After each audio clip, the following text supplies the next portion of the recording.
Hello, kamusta at welcome back sa aking channel. Napansin mo ba, minsan sa buhay, mas masakit pa yung hindi ka iniwan ng biglaan, kundi yung unti-unti kang pinakawalan. Yung walang malinaw na paalam, walang mahabang paliwanag, walang closure. Bigla ka na lang mapapaisip isang araw, ay parang wala na pala sila. At ang una mong mararamdaman, syempre, sakit, lungkot, tanong sa sarili. Anong mali sa akin? Saan ako nagkulang? Bakit parang ang dali lang para sa kanila?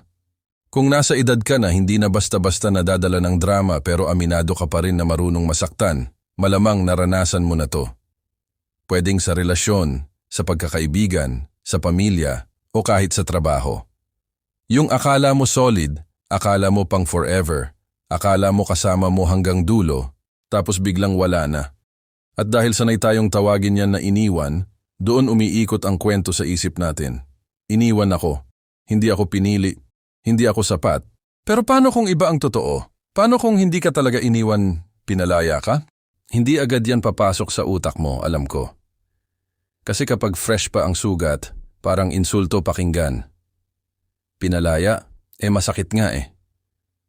Pero pakinggan mo muna ako, parang nagkakape lang tayo sa tahimik na hapon.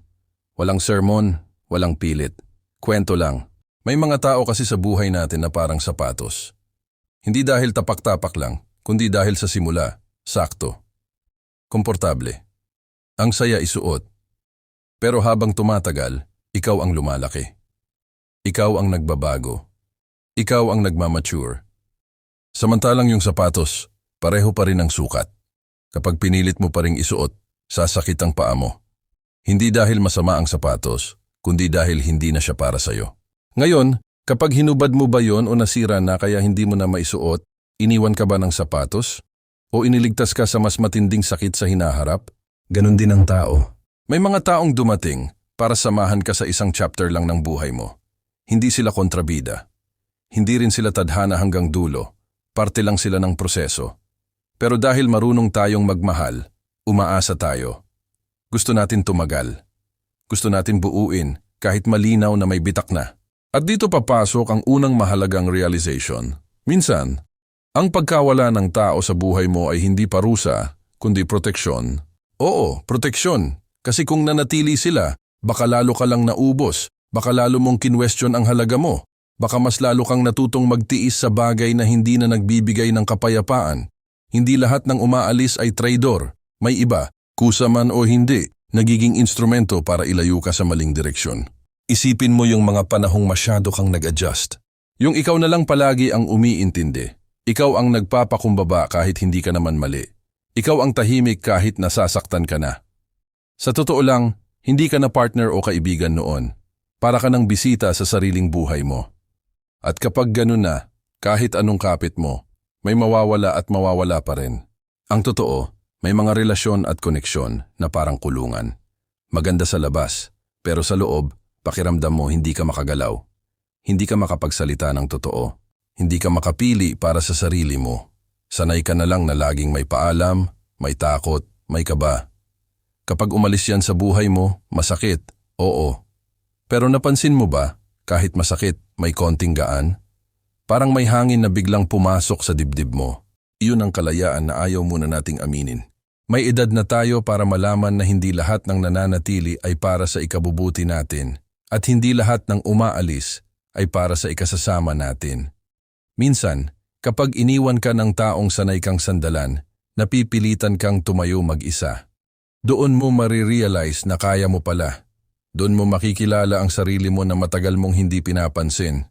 Hindi ibig sabihin nito na bawal kang masaktan. Hindi rin ibig sabihin na dapat maging manhid ka. Normal lang umiyak.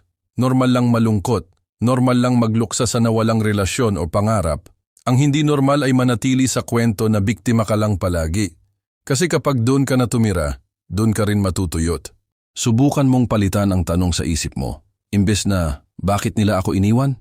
Itanong mo, ano ang binigay sa akin ng pag-alis nila? Sa una, parang wala, sakit lang, alaala lang. Pero kapag hinayaan mong lumipas ang oras, mapapansin mo, mas malinaw ka na mag-isip, mas buo ka na pumili. Mas hindi ka na basta-basta natitinag ng bare minimum. May mga tao na umalis para matutunan mong hindi mo kailangang ipaglaban ang sarili mo sa taong hindi ka naman kayang ipaglaban. May mga umalis para ma-realize mo na hindi mo trabaho ang baguhin ang isang taong ayaw magbago. At may mga umalis para bigyan ka ng espasyo na mahalin ang sarili mo sa paraang matagal mo nang nakakalimutan. Hindi ka iniwan. Pinalaya ka mula sa role na hindi mo naman dapat ginagampanan. Pinalaya ka mula sa relasyon na paulit-ulit kang hinihila pababa. Pinalaya ka mula sa ideya na kailangan mong magmakaawa para piliin. At habang iniintindi mo to, mapapansin mo rin ang isang mahalagang bagay tungkol sa sarili mo. Kung paano ka tumugon sa pagkawala, kung paano ka bumangon, kung paano mo piniling magpatuloy kahit masakit. Hindi lahat ng sugat kailangang takpan agad. May sugat na kailangan lang linisin, hayaan, at paglipas ng panahon, kusaring magsasara. May mga araw na mamimiss mo sila. Normal yon, pero huwag mong balikan ang isang pinto na isinara, hindi para saktan ka, kundi para iligtas ka sa mas matinding pagkawasak. Hindi lahat ng sarado ay rejection.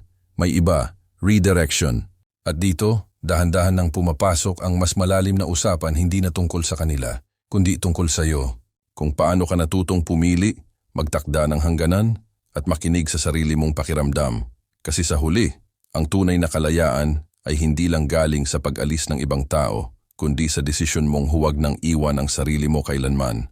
At kapag nagsimula ka ng makinig sa sarili mo, dun mo mapapansin na may mga senyalis pala nun pa. Tahimik lang sila, pero nandoon. Yung pakiramdam na parang lagi kang nag-a-adjust sa energy ng iba. Yung tuwing may sasabihin ka, iniisip mo muna kung okay ba, kung makakasakit ba, kung iiwan ka ba. Unti-unti, nasanay kang ishrink ang sarili mo para lang magkasya sa mundo ng ibang tao. At ang mas masakit, akala mo normal yon. Akala mo ganoon talaga ang pagmamahal, may konting takot, may konting kaba, may konting paglimot sa sarili. Pero hindi, kapag pinalaya ka ng isang sitwasyon o tao, kadalasan kasunod niya ng katahimikan. At sa simula, nakakatakot ang katahimikan. Kasi sanay ka sa ingay, sa updates, sa messages, sa may nagtatanong kung kumain ka na ba, biglang wala. Parang may kulang sa araw mo. Parang may nawawala sa pagkatao mo. Pero kung titignan mo ng mabuti, hindi pala sila ang nawala, yung parte ng sarili mo na matagal mong tinatabunan ng unti-unting bumabalik. Sa katahimikan mo maririnig ang sarili mong boses. Yung matagal nang gustong magsalita pero laging napuputol. Yung gustong magpahinga pero pinipilit mong magpatuloy kasi may umaasa raw sa'yo. Dito mo marirealize na ang lakas mo pala. Hindi yung lakas na maingay, kundi yung tahimik pero matatag. Yung kahit walang pumapalakpak, tumatayo ka pa rin. May mga pagkakataon na mapapaisip ka, kung hindi sila umalis, ganito pa rin kaya ako? Malamang oo. Baka hanggang ngayon, nag-aantay ka pa rin ng approval. Baka hanggang ngayon, nag-e-explain ka pa rin ng feelings mo sa taong ayaw namang umintindi. Baka hanggang ngayon, kinukumbinsi mo pa rin ang sarili mo na okay lang kahit hindi na masaya. Minsan kasi, ang problema hindi yung iniwan ka. Ang problema, masyado kang nagstay sa lugar na dapat matagal mo nang nilisan. At noong hindi mo nagawang umalis, may dumating na pangyayari o taong gumawa nito para sa'yo. Hindi dahil mahina ka, kundi dahil minsan, kailangan mo lang ng tulak. At alam mo, habang tumatagal, mapapansin mong mas nagiging malinaw ang standards mo. Hindi ka na basta-basta na-a-amaze sa matatamis na salita. Hindi ka na nahuhulog sa paasa. Hindi ka na nag-aaksaya ng oras sa hindi malinaw.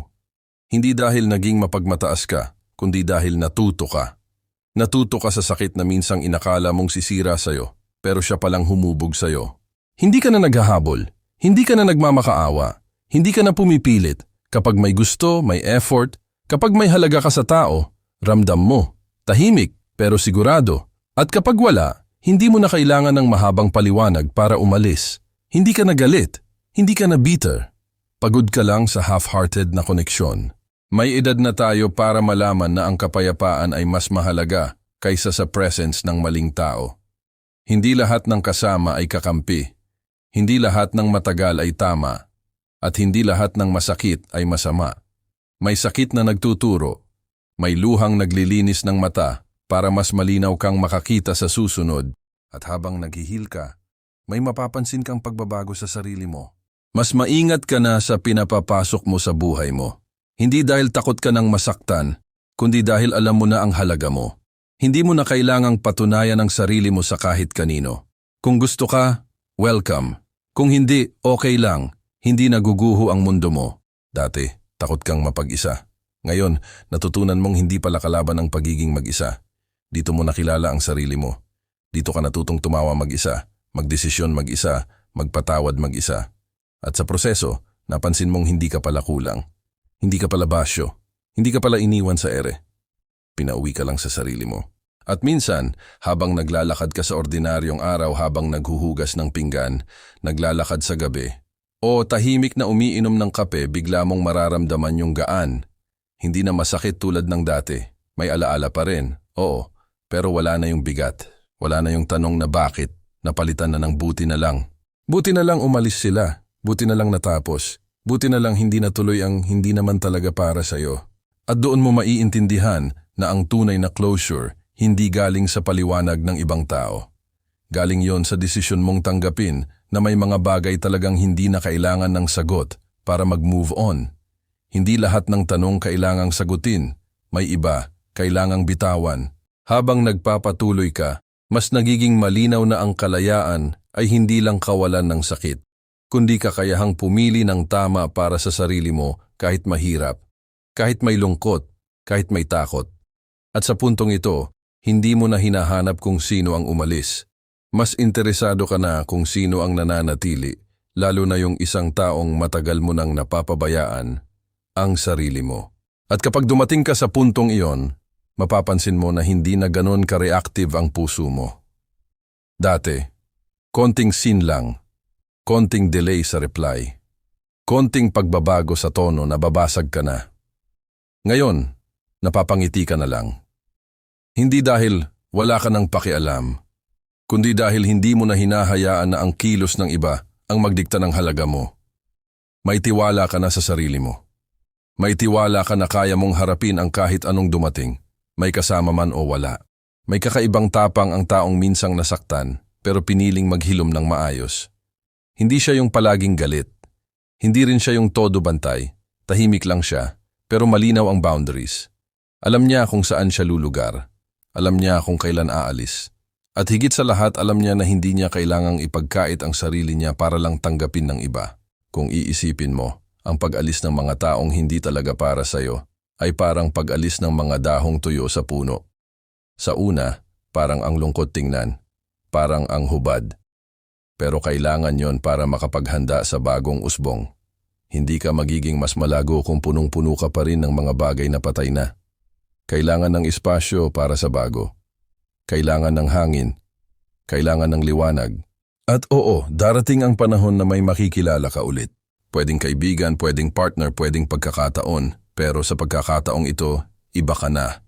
Hindi ka na papasok dala ang takot na baka maiwan. Papasok ka dala ang buo mong sarili. Hindi ka na humihingi ng kaligtasan sa iba kasi alam mo na kung paano ka maging ligtas sa sarili mo.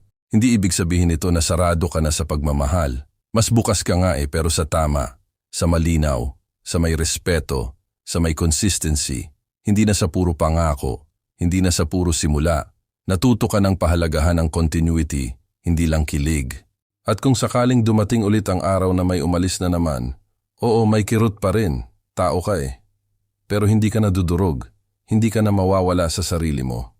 Kasi alam mo na ang totoo, ang mga umaalis may dahilan. At madalas ang dahilan na yon ay para ihatid ka sa mas tamang bersyon ng buhay mo.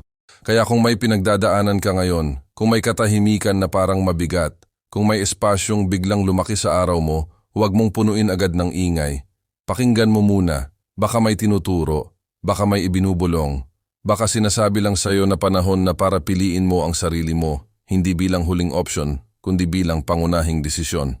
Hindi ka iniwan dahil hindi ka mahalaga. Pinalaya ka dahil may mas bagay para sa'yo. Kasama na roon ang mas payapang bersyon ng sarili mo.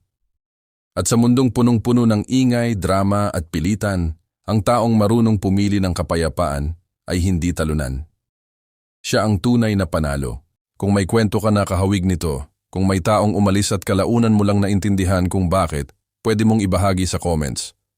Baka may ibang makabasa na kailangan ding makarinig na hindi sila iniwan, pinalaya rin sila.